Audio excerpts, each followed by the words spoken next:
Jadi Ya. ini suatu hal yang komunikasinya sangat-sangat tidak patut. Yang kedua, mohon maaf Pak Made, saya mencatat ada statement Bapak, mudah-mudahan salah, karena Bapak mau memanggil transformer untuk menyelesaikan masalah ini. Ya kan? Nah ini juga masyarakat masih susah kok dibecandain mau manggil transformer. Dan terakhir masalah pohon sengon. Ini juga Pohon suatu hal sengon, yang oke. sangat mencederai hati masyarakat gitu ya. Ya. Saya nggak tahu Sehingga direksi ini. harapan Anda dengan mengajukan gugatan ini, kenapa menyasarnya adalah supaya direksi dan komisarisnya diganti? Mengapa tidak menuntut supaya ada perbaikan tata kelola yang lebih baik? Saya pernah menggugat tahun 2009 ke PN Jakarta Pusat karena PLN melakukan pemadaman bergilir pada saat itu Muara Karang kalau nggak salah. Ya kan? Padahal berapa bulan sebelumnya dikatakan trafo Muara Karang ini mau ditambah karena kapasitasnya sudah nggak memungkinkan. Baik. Nah, saya mengajukan gugatan, ternyata kata hakim itu PLN mengatakan force measures. Oke lah, force measures kalau memang betul, padahal bisa diperkirakan. Makanya saya setuju dengan Pak Presiden, dikatakan apa Anda nggak bisa ngitung kapasitas sekian, apa mampu bebannya sekian. Jadi jangan, Baik. jadi saya justru mencurigai, maaf, upaya pohon sengon ini hanya untuk ngeles, supaya force measures katanya. Kalau sampai Baik. itu dibilang force measures, ya ini dunia sudah terbuka Pak, sudah sangat nggak bisa lah ngeles-ngeles seperti itu. Oke, Lebih baik betul-betul dipilih pemimpin-pemimpin yang profesional, kemudian Oke. ditata kelola ulang. Karena saya setuju dengan Pak Laude tadi, ini sudah mismanagement, ini udah maladministrasi. Baik. Karena kalau SOP dijalankan Oke. tidak akan terjadi. Ya. Baik, terima kasih Pak David Tobing, Ketua Konsumen Komunitas Konsumen Indonesia sudah bergabung. Nanti saya akan minta respons dari Pak Made seperti apa, tapi kami harus jeda terlebih dahulu pemirsa, tetaplah bersama kami di Prime Talk. Pemirsa, tadi sudah ada pernyataan dari Ombudsman, kemudian KKI dan juga Apindo yang merespons bagaimana selama ini PLN menjelaskan kepada kita semua terkait dengan alasan terjadinya mati listrik massal. Pak Made, tadi ada beberapa pernyataan PLN, direksi PLN yang dinilai kurang bijak, kurang wise. Seperti misalnya tadi Pak David Tobing mengatakan kok pelanggan disuruh ikhlas, kemudian memanggil transformer untuk menyelesaikan persoalan ini dan juga menjadikan pohon sengon sebagai alasan terjadinya force major dan menyebabkan ini. Apa respons Anda Pak Made?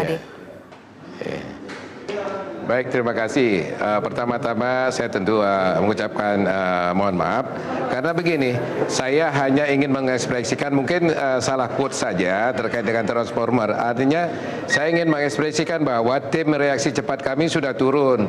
Kalau ada pihak yang lebih bisa cepat melaksanakan perbaikan ini, normalisasi ini, pasti kami ingin meng-hire mereka. Kurang lebih begitu mungkin ekspresinya. Jadi itu tidak benar, kami akan memanggil transformer begitu untuk mencandai masyarakat, melecehkan masyarakat, tidak. Lalu yang kedua terkait dengan pohon dan lain sebagainya, sudah kami jelaskan tadi bahwa ini bukan sebab yang tunggal. Jadi berbagai hal yang menyebabkan sebagaimana dijelaskan oleh Ibu Sri Penny kemarin. Lalu hal lain tentunya terkait dengan gardu induk.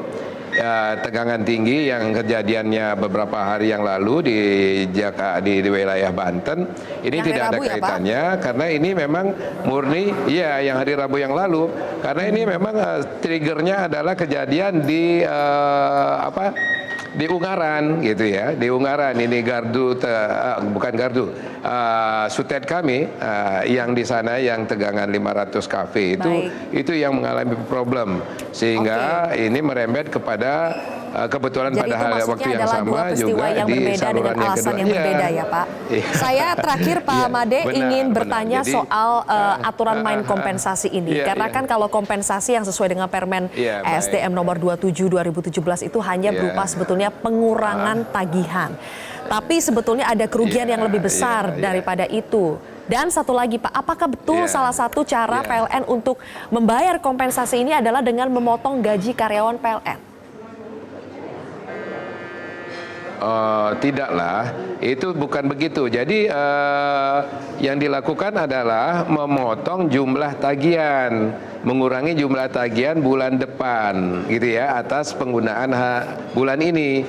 saat kejadian, dan itu mulai dilakukan pertanggal 1 September gitu ya. Jadi pertanggal 1 September ini sudah sesuai dengan komposisinya juga sudah sesuai dengan Permen ESDM nomor 27 tahun 2017 dan berdasarkan peraturan pemerintah itu yang nomor 14 tahun 2012 ya. Nah ini bagi golongan konsumen yang tarif adjustment itu termasuk diantaranya adalah industri sebagaimana tadi ya asosiasi itu akan diberikan kompensasi 35% dari dari jumlah penggunaan terendahnya.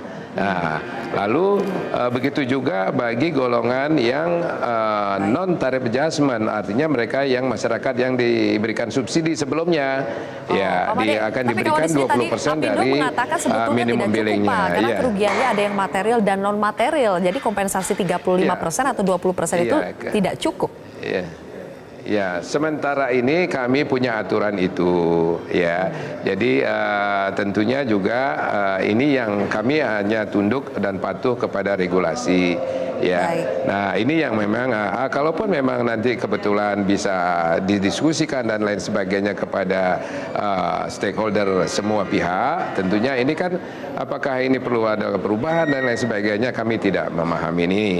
Nah, karena kondisi sekarang adalah kejadian pada saat ini adalah pemadaman yang terjadi akibat yang tegangan tinggi kami di Ungaran. Pak Made, ada 22 juta pelanggan yang katanya akan menerima kompensasi dan nominalnya itu sekitar 800 miliar lebih. Jadi dari mana PLN akan membayar kompensasi itu, dari anggaran mana?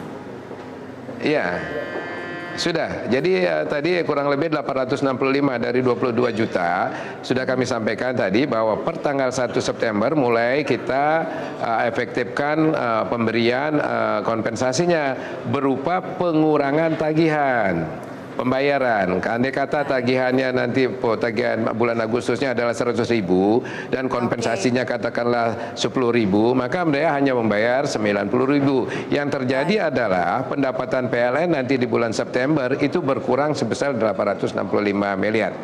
Itu jadi tidak ada cash out dari PLN, cuman akan kami alami tapi kekurangan pendapatan saja ya. Baik, terima kasih. Terima kasih Bapak Imade Suprateka, Eksekutif VP Corporate Communication PLN telah bergabung bersama kami. Pemirsa, kami masih ada satu segmen lagi untuk membahas mengenai listrik ini. Tetaplah bersama kami di Perantau.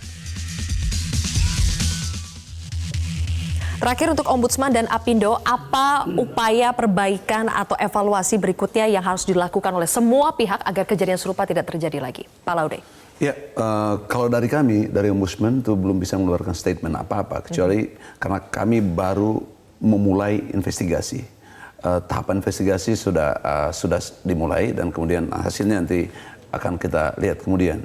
Tapi yang pasti saya kira di tata kelola PLN ini itu memang perlu perbaikan ke depan sehingga sehingga tidak boleh terjadi untuk kedua kalinya peristiwa yang seperti kemarin. Yang kedua, bahwa kompensasi ini itu perlu diskresi khusus. Diskresi khusus untuk kompensasi. Karena betul apa yang dikatakan Pak Made tadi, mereka harus beranjak dari aturan yang ada. Tapi kalau aturan itu belum bisa menjawab apa yang dibutuhkan oleh masyarakat secara untuk keadilan, maka kemudian itu ada ruang diskresi. Itu diatur dalam Undang-Undang Nomor 30 tahun 2014. Ada ruangan itu ya. Baik, terakhir dari Pak Sani. Ya, kalau kami dari komunitas dunia usaha tentunya menuntut PLN harus lebih profesional, harus lebih serius di dalam melakukan sistem manajemen pengelolaan listriknya ini. Karena kami dari pihak yang jelas-jelas pasti terkena dampaknya secara langsung. Dan ini secara negara juga akan mengalami koreksi daripada daya saing industri kita. Betul. Jadi ini menurut saya masalah yang sangat serius. Dan sebetulnya ada satu hal yang saya nggak tahu apakah ini juga harusnya merupakan bagian dari keseriusan PLN juga di dalam satu sistem organisasi di mana memang ada direksi yang sudah kena permasalahan hukum dan sebagainya. Itu sampai 2 kali pergantian dengan status PLT. Ini juga sebetulnya ya dipertanyakan juga. Dipertanyakan ya. Harusnya kan ya harus firm orang yang sudah ditetapkan supaya struktur yang di bawahnya semuanya juga betul-betul serius. Gitu. Clear, baik. Terima kasih Pak Sani dan juga Pak Laude telah bergabung bersama kami. Pemirsa, demikianlah akhir dari Prime Talk. Saya Zilvia Iskandar pamit undur diri. Sampai jumpa.